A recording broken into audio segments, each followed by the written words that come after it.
Let me take your picture. Take my picture. Let me take your picture. Let me take your video. For what? Your biggest video. No. Let me take your video.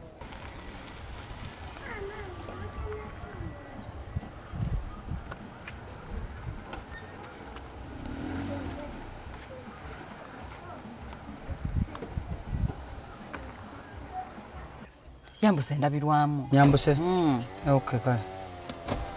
Motera tuwe tulina okujambusa kubanga.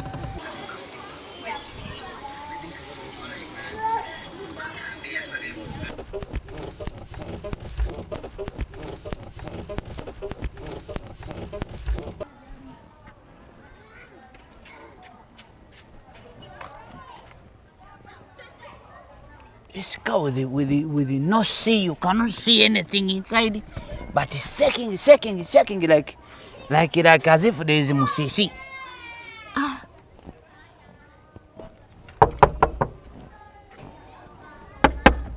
This guy is shaking like shaking. Here you can see. You man! I say you open. You open the door. I opened for you. Open the door. I want to enter. Enter why? Well, Mukazi, what are you doing there? What are you doing? Afande buzibuchi bolina. Buzibuchi betulina buzibuchi. Why are you here? Why are we here? What are you doing? We are enjoying ourselves. Enjoying what? Enjoying something. Now, today you're going to know that there are rules and procedure of doing these things. You cannot do this thing in public. The whole world is seeing you and you're just there in the car. Afande. Do you know that you are causing more diseases in the country? Buzibuchi obwabagala n'okweyagala.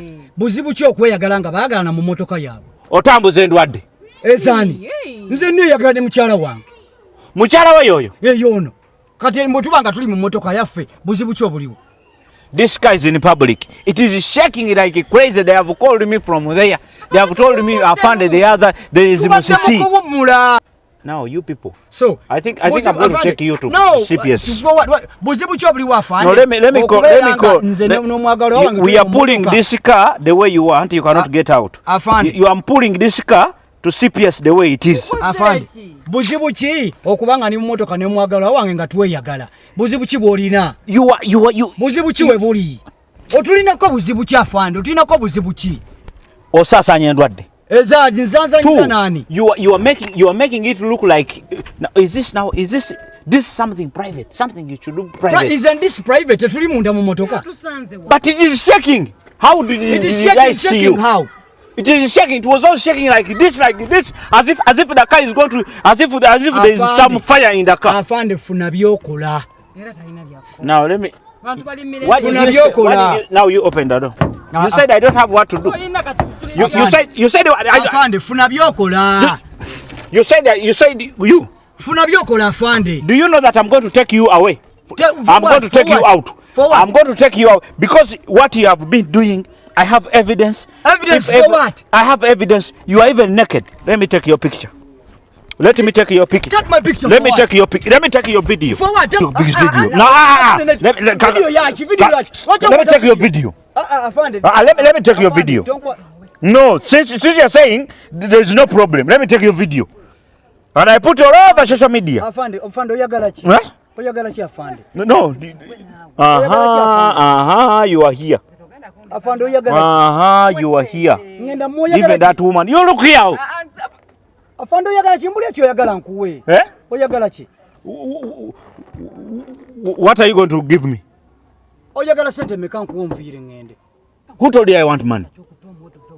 Who said I want money? Oyagala sente yogera. Who said I want money? Kwata afande, kwata afande sente. Kwata afande. Lwaki onemerako bw'otyo? You see what you are doing is very wrong. Chicham. You are shaking the car in the parking. We even have children, they pass here. You are causing more problems. Madam. Video kwata za chat. I have stopped. Let me stop video. So you don't. This is all you can do. That is all I have. But now next time be slow. Don't use too much force.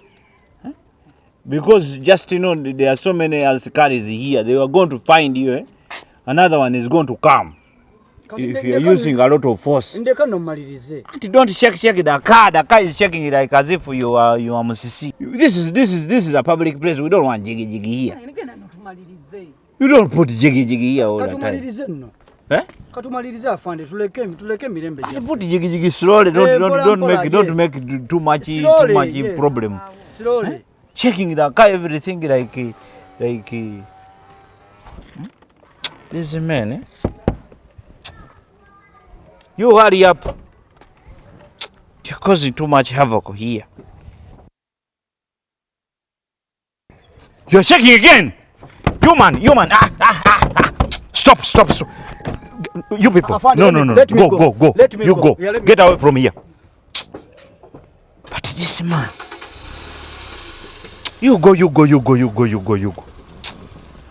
That man is very, very strong. Small man, very, very, very strong. Go. You go.